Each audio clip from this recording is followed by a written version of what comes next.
नमस्कार दोस्तों, इंटरनेशनल मंथन में आप सभी का हार्दिक स्वागत है। मैं आपका दोस्त संजीव कुमार संजू अपने चैनल में आपका हार्दिक स्वागत करता हूं। एक महत्वपूर्ण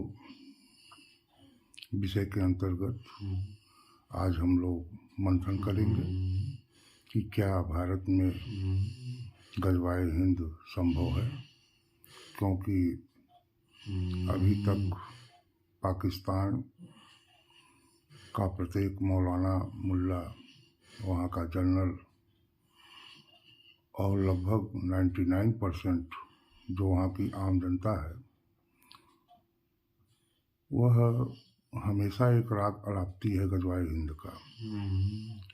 वहाँ के इस्लामी विचारक जैसे इसरार अहमद, डॉक्टर इसरार अहमद जो अब नहीं है, हामिद जैद जैसे विचारक, पाकिस्तानी स्कॉलर, वे हमेशा कहते रहे हैं कि गजवाए हिंद होगा, क्योंकि यह एक बीमार मानसिकता की विचारधारा है, आइडियोलॉजी है। उसी विचारधारा के पोषक हमारे देश में भी मिनी पाकिस्तान है, मिनी पॉकेट के रूप में। अभी तक तो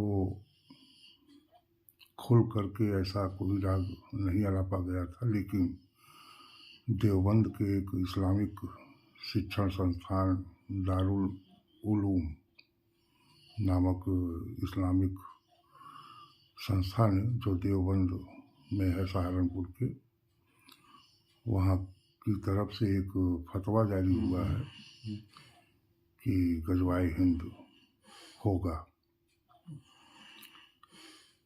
तो ये गजवाए हिंद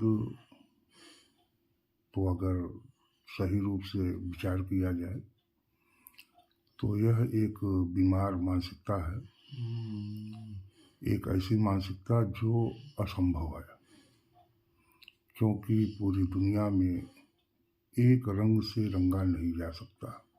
यह कड़वी सच्चाई है, लेकिन एक बीमार साइकोलॉजी है, एक फिलॉसफी है नकारात्मक, उसी पर राग अलापा जा रहा है। तो क्या यह संभव है भारत में गजवाए हिंद होना? तो जहाँ तक भारत का है, लगभग 7वीं शताब्दी से इस देश पर अनेक आक्रमण हुए हैं। इस देश की जनता ने लगभग 1600-1700 ईस्वी तक जजिया कर दिया है, जिसकी गवाह यहाँ के ध्वंस मंदिरें हैं। जब उन पर इतनी क्रूरता की गई तो निश्चित है उस समय की रहने वाली जो आम जनता रही, आम नागरिक रहे, उन पर कितने अत्याचार हुए होंगे। इसी तरह से इस विचारधारा का विस्तार हुआ है, लेकिन इतने अत्याचारों के बाद भी अगर यह पूरी तरह से इस्लामीकरण नहीं हो पाया, तो अब 21वीं शताब्दी में जब सोई हुई जनता अंगड़ाई ले रही है, उसको अपने होने का एहसास हो रहा है, और आने वाला वक्त यह संकेत दे रहा है, क्योंकि इस्लामी मुल्कों में भी मंदिरों का निर्माण हो रहा है, जहाँ पर इस्लाम का जन्म हुआ वहाँ भी रिफॉर्म हो रहा है, परिवर्तन हो रहा है। तो ऐसी स्थिति में जो आने वाला वक्त यह संकेत दे रहा है कि आने वाला समय भारत का है, आने वाली शताब्दी, दशक नहीं शताब्दी भारत का है।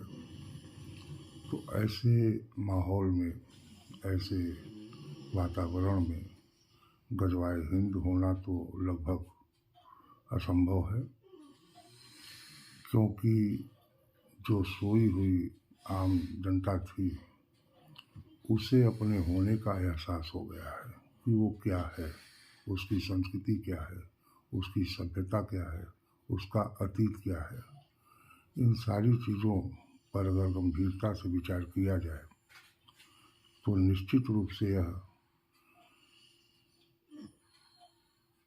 क्लियर होता है, निष्कर्ष निकलता है, रिसर्च का परिणाम निकलता है कि अब आने वाले वक्त में, आने वाले समय में गजवाए हिंद का सपना देखने वाले भूल ही जाए तो अच्छा है।